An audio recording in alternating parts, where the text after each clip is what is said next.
Bem, nosso estudo de hoje está na carta aos Hebreus, capítulo 12, versículo 12. Portanto, tornai a levantar as mãos cansadas e os joelhos desconjuntados. Emmanuel comenta na lição 52, servir e marchar. Se é difícil a produção de fruto sadio na lavoura comum para que não falte o pão do corpo aos celeiros do mundo, é quase sacrificial o serviço de aquisição de valores espirituais que significam o alimento vivo e imperecível da alma. Planta-se a semente da boa vontade, mas obstáculos mil lhe prejudicam a germinação e o crescimento. É a aluvião de futilidade da vida inferior, a invasão de vermes simbolizado nos aborrecimentos de toda sorte, a lama da inveja e do despeito, as trovoadas da incompreensão, os granizos da maldade, os detritos da calúnia, a canícula da irresponsabilidade, o frio da indiferença, a secura do desentendimento, o escauracho da ignorância, as nuvens de preocupações, a poeira do desencanto. Todas as forças imponderáveis da experiência humana como que se conjugam contra aquele que deseja avançar no roteiro do bem. Enquanto não alcançarmos a herança divina a que somos destinados, qualquer descida é sempre fácil. A elevação, porém, é obra de suor, persistência e sacrifício. Não recues diante da luta se realmente já podes interessar o coração dos climas superiores da vida. Não obstante defrontado por toda espécie de dificuldade, segue para a frente oferecendo ao serviço da perfeição quanto possuis de nobre, belo e útil. Recorda o conselho de Paulo e não te mobilizes. Movimenta as mãos cansadas para o trabalho, ergue os joelhos desconjuntados, na certeza de que para a obtenção da melhor parte da vida é preciso servir e marchar incessantemente. Quando a gente escuta na doutrina espírita falar que nós estamos vivendo em um mundo que tem um nome, uma classificação, chama mundo de expiações e provas, e que eles dizem pra gente, né? Expiações, o que significa expiações? Expiações são as consequências que você sofre por ter violado as leis de Deus.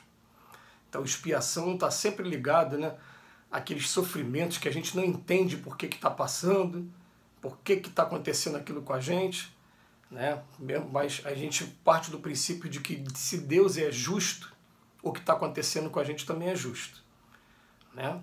E provas são os aprendizados que a gente vai tendo até que o nosso espírito atinja a perfeição um dia. Mas quando eles falam para a gente que a gente está no mundo de expiações e provas, eles falam para a gente que aqui o mal sobressai sobre o bem. Essa é a conclusão que não é muito difícil da gente chegar, é só observar o cenário que a gente vive ainda nos dias de hoje, de violência urbana, das doenças que a gente tem por aí, lembrando que essas doenças são criações nossas mesmo. O dia que a gente tiver o espírito são, o espírito equilibrado, essas doenças não vão mais estar pegando a gente vai estar com o sistema imunológico bem mais fortalecido do que hoje. Mas o fato é que o convite de Emmanuel hoje é para que a gente não desanime. Ele começa dizendo, gente, é muito difícil a gente conseguir aquele fruto bonito numa lavoura. É quase sacrificial conseguir também os valores espirituais que significam esse alimento vivo e imperecível da alma. Porque parece que tudo aqui nesse mundo vai só de maneira ou distraindo a gente ou puxando a gente para baixo. Não tem como. Então ele vem falar aqui, ó, as futilidades da vida inferior e que a gente ainda se deixa apegar muito a essas futilidades, essas coisas que a gente para pensar depois e fica, peraí, o que isso está acrescentando para mim? A gente já parou para pensar isso? Até os filmes, os seriados de televisão, tudo que a gente está assistindo, a gente parar para pensar, isso está me acrescentando em quê? E tem coisas que vão estar realmente acrescentando, mas tem coisas que estão servindo apenas para entretenimento, às vezes apenas para a gente passar o tempo. Às vezes a gente até vai falar assim, né, para poder recompor as nossas forças, para poder dar aquela respirada. A gente lembrar que a vida é trabalho, vírgula, trabalho, vírgula, trabalho, mas cada vírgula significa descanso também. Até vale a pena, mas não ficar se entorpecendo com informações que não vão fazer a menor diferença para a gente. Então ele fala, os aborrecimentos de toda sorte. Não adianta, nesse mundo você está quieto, alguém vem e te aborrece, faz parte do teste, faz parte do estilo de vida que a gente tem aqui na Terra. A lama da inveja, do despeito, né? Tantas palavras aqui, incompreensão, granizo de maldade, calúnia, irresponsabilidade, indiferença. Você começa a se destacar de alguma maneira, e destacar às vezes por coisas simples, só porque você está fazendo uma coisa muito legal e a pessoa não está fazendo ainda uma coisa legal. Ela vai falar, quem é essa pessoa? Não, vai tentar descobrir algum furo dele. Quem é ele? Vamos tentar pesquisar o passado dele. Vamos tentar conversar com quem conhece essa pessoa. E tentar descobrir alguma coisa para, de alguma maneira, desacreditar, fazer com que as pessoas não te acompanhem, né? Falar, não é isso tudo que estão pensando, não. Né? Por isso que é até interessante a gente demonstrar mesmo, realmente, aqui nesse mundo que a gente vive não tem perfeição, não. Quem pretende dizer que é perfeito já está demonstrando sua imperfeição naturalmente, né? Mas ele vem mostrando aqui a ignorância, a preocupação, o desencanto, e vem mostrar pra gente uma coisa que é fato.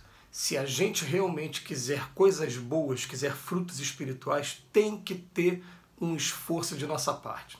Nós estamos aqui semelhantes àquela pessoa, vamos fazer uma comparação grosseira, mas que dá realmente pra gente entender. Como se a gente estivesse no meio de um charco, e que o esforço para chegar ao alto, para poder respirar um ar mais puro, tem que ser feito por cada um. Como é que a gente vai respirar esse ar mais puro? Primeiro, desenvolvendo mesmo, né, o recurso, o exercício da prece, da oração. Porque, gente, a oração é muita coisa, a gente não desconfia enquanto a gente não pratica. Parece que no primeiro momento é como se você fosse falar de luz para o cego não vai entender aquilo. Ele acha que ele vai perder tempo falando algumas palavras que estão sendo palavras soltadas ao vento. Muitas das vezes, monólogos, porque eu estou pensando aqui, estou falando, e quando eu termino, falo meu amém, falo que assim seja. Dependendo da religião que você está, você parece que não tem resposta nenhuma, não está ouvindo nada, mas ela, num segundo momento, ela começa a se tornar um diálogo mental. É mental, né? Você não vai ouvir com esse ouvido, não. Você, no meio da sua prece, parece que você vai tendo resposta, vai tendo análises sobre algumas coisas que estão acontecendo na nossa vida. E quando a gente começa a usar o recurso da prece, a gente começa a se levantar desse charco para respirar um pouquinho mais. Porém, tem uma perguntinha no Livro dos Espíritos que eu gosto muito, que é a pergunta 478 e 479. Mas eu estou falando da 479, que na 479 ele fala assim para a gente, né? Mas tem pessoas com muito boa vontade, mas que nem por conta disso eles não deixam de ser perturbadas, né? Como é que ele faz para poder vencer isso? Aí ele vem falar no primeiro momento, né, na 478, cansar a paciência, resistir a essas tentações, dá lá a resposta. Aí depois fala assim, a prece é um poderoso auxílio. Aí fala, sempre é um poderoso auxílio, mas pode acreditar, Deus ajuda mais aquele que age, né? Porque tem muita gente que às vezes se foge na prece, se refugia na prece, e gente, o interruptor de luz está aqui do lado dele. Ele fica pedindo a Deus para acender para ele. Quando é só ele estender a mão, você acender o interruptor de luz. Então, para a gente conseguir sair desse charco que a gente está, de influências negativas o tempo todo, tanto através da imprensa como através da mídia em geral, através das redes sociais também, que a entidade convicta que a gente recebe diariamente pela rede social, a sua grande maioria são futilidades também, né? E a maioria das vezes até as coisas que são grandes, boas para a gente deixa para lá, né?